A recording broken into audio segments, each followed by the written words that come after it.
안녕하세요. 지금 제주는 설정미입니다. 여러분들은 코로나 블루를 아시나요? 코로나19로 어려워진 상황이나 밖에 나가지 못하는 답답함으로 우울함을 호소하시는 분들이 많은데요. 코로나19 때문에 우울함을 느끼신다면 색채로 기분 전환해보는 건 어떨까요? 빨간색은 아드레날린을 분비해 혈액순환을 원활하게 해주는 색인데요. 빨간색 꽃을 바라보거나 빨간색 과일을 섭취하며 코로나 블루 함께 극복해 보시기 바랍니다. 지금 제주는 시작합니다. 먼저 오늘 제주 어떤 소식이 있는지 만나보시죠.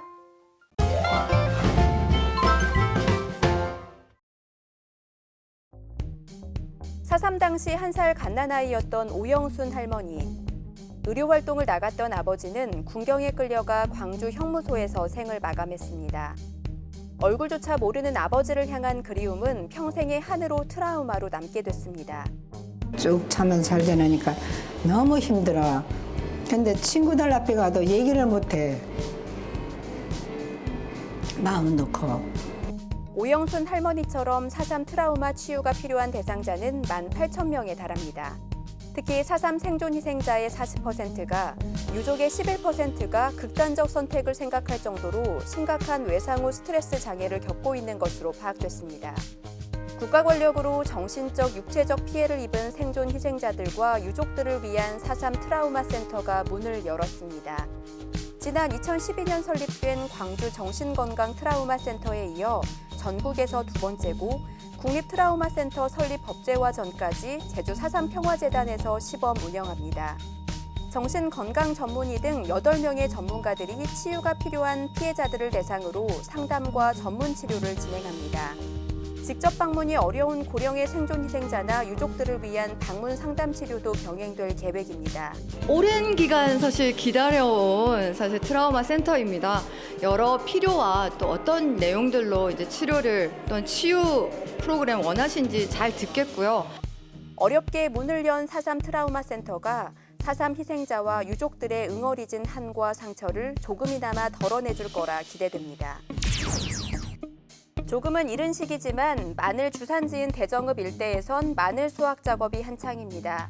인부들의 손길이 바쁘게 움직일 때마다 빨간 망사 안은 금세 큼직한 마늘로 가득 찹니다. 하지만 농가들의 마음은 썩 좋지 않습니다.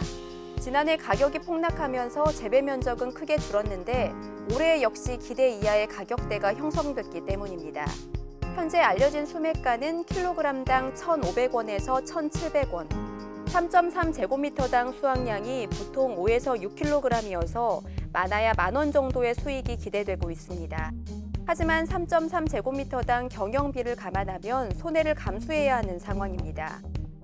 손내지. 농가들은 이거 자본이 얼마 들어가는데 평당 6,000원, 7,000원 들어가는데 저 농가들이 완전 죽어나가는 거지. 일손은 더욱 큰 문제입니다. 유통상인들도 물량 처리에 어려움이 예상되자 포전 거래를 포기했고 결국 농가가 직접 수확해야 하는 부담이 생겨버렸습니다. 더욱이 코로나19 사태로 외국인 근로자들이 제주를 떠나면서 인부 구하기는 더욱 어려워졌고 그나마 구해도 인건비 부담만 더 커져버렸습니다. 마늘 수확철이 다가왔지만 마늘 농가는 기쁨보다는 가격 하락에다 인력난까지 이중고를 겪고 있습니다. 지금까지 오늘 제주를 알아봤습니다. 안녕하세요, 강서아입니다. 오늘 제가 나온 곳은요, 이호태우 해변입니다. 이호태우 해변 되게 뻔한 장소이긴 한데 뻔한 장소에서 색다른 정보를 소개해드릴 거예요. 바로 제주인들의 삶이 녹아있는 그 곳을 찾아갈 건데요. 여러분에게 아마 흥미로운 주제가 되지 않을까 생각합니다. 지금 바로 저와 함께 가보시죠. 네, 도라르방이 저희를 반겨주고 있습니다. 지금 바로 들어가 보겠습니다. 이호태우 해수욕장의 이 태우를 잘 모르시는 분들도 계시는데요. 태우는 제주의 전통배라고 생각하시면 돼요. 지금 제 뒤에 있는 게 바로 이 태우인데요. 과거 우리 조상들은, 제주 사람들은 이 태우를 타고 바다에 나가서 이 고기잡이를 하고 맛있는 생선을 잡아왔다고 합니다.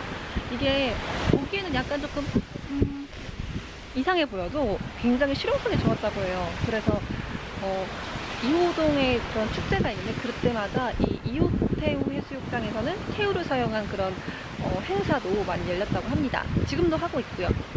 이 이호태우 해수욕장은 이게 2호천이라고 불리는 냇가예요. 이게 제주 도심과 쭉 연결되어 있는 그런 천인데요. 이 천과 바다가 만나고 있는 지점이에요.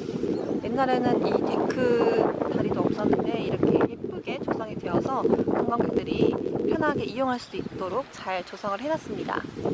제가 이 이호태우 해수욕장 나왔던 이유가 이거를 소개해드리려고 왔던 거예요. 바로 쌍원담인데요. 제주도에서 고기를 잡는 다양한 방식이 있는데 원담을 이용해서 고기를 잡는 방식이 있어요. 이렇게 돌담을 만들어서 그 돌담 안에 고기를 가둬놓고 그 다음에 고기를 잡는 제주의 전통 고기잡이 방식인데요.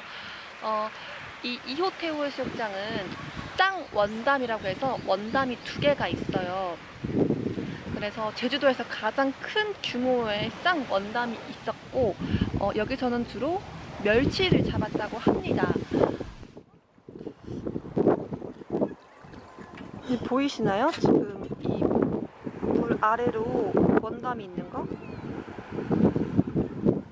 지금 수위가 높아져가지고 원담이 잠겨 있는데 좀 물이 빠져나가면은 이 원담이 드러나거든요. 이게 길이가 한 450m 정도 된대요. 보이시면 저렇게 이 원 하나가 이렇게 있고 그 다음에 저기 또 끝에 원이 크게 있어요. 물이 맑아서 이 원담이 다 보이네. 네, 이렇게 오늘 저와 이호태우 해수욕장 일대를 돌아봤습니다. 아까 태우도 보고요. 그 다음에 쌍원담도 감상을 했는데요. 해수욕장 제주를 즐기러 오는 것도 좋지만 이렇게 제주 곳곳에 숨어있는 제주의 문화와 제주 사람들의 삶을 조금 읽어보신다면 더 풍성한 여행이 되지 않을까라고 생각합니다. 더 자세한 정보는 나우제주 플러스 홈페이지에서 확인하세요. 안녕.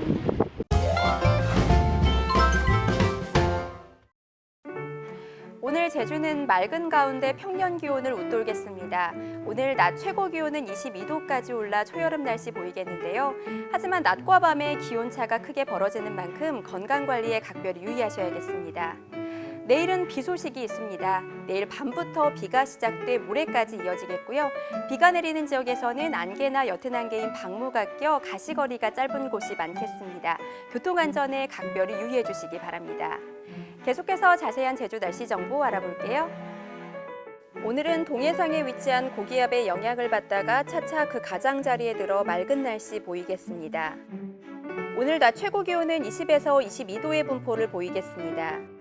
내일은 중국 산둥반도 부근에서 북동진하는 저기압의 영향을 차차 받아 구름 많다가 밤부터 차차 흐려져 비가 내리겠습니다.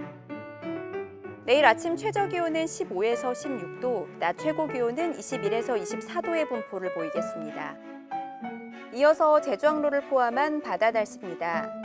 제주도 남쪽 먼바다와 제주도 서부 앞바다를 제외한 제주도 앞바다, 그리고 남해 서부 서쪽 먼바다에 풍랑주의보가 발효 중인 가운데 바람이 초속 10에서 16m로 매우 강하게 불고 물결도 최고 4m로 매우 높게 일고 있습니다. 항해나 조업하는 선박은 각별히 유의하기 바랍니다. 풍랑특보는 내일 새벽부터 순차적으로 해제될 전망이지만 내일 밤부터 모레 밤까지 제주도 전해상과 남해 서부 서쪽 먼바다에는 돌풍과 함께 천둥, 번개가 치는 곳이 있겠습니다. 해상 안전사고에 유의하기 바랍니다. 또 11일까지 천문조에 의해 바닷물의 높이가 높은 기간인데요. 해안가 저지대에서는 만조시 침수 피해가 없도록 유의하기 바랍니다. 특히 내일 밤 발달한 저기압의 접근으로 기상조가 더해져 바닷물의 높이가 더욱 높아지겠으니까요. 방파제나 갯바위 낚시객은 안전사고에 유의하기 바랍니다. 오늘 제주항로를 오가는 여객선은 대부분 정상 운항할 예정입니다. 하지만 여객선 운항 정보는 바다 상황에 따라 유동적인 만큼 사전에 확인해 주시기 바랍니다. 다음은 공항 날씨입니다. 제주상공은 맑은 가운데 발효 중인 특보는 없습니다. 내륙공항인 청주와 대구 그리고 포항공항에는 구름 약간 껴있고요. 그 밖의 공항은 맑은 날씨 보이고 있습니다. 제주로 도착하는 항공편 변동사항 있을 수 있다는 점 참고하시고 운항 정보 미리 확인해 주시기 바랍니다. 지금까지 날씨 정보였습니다.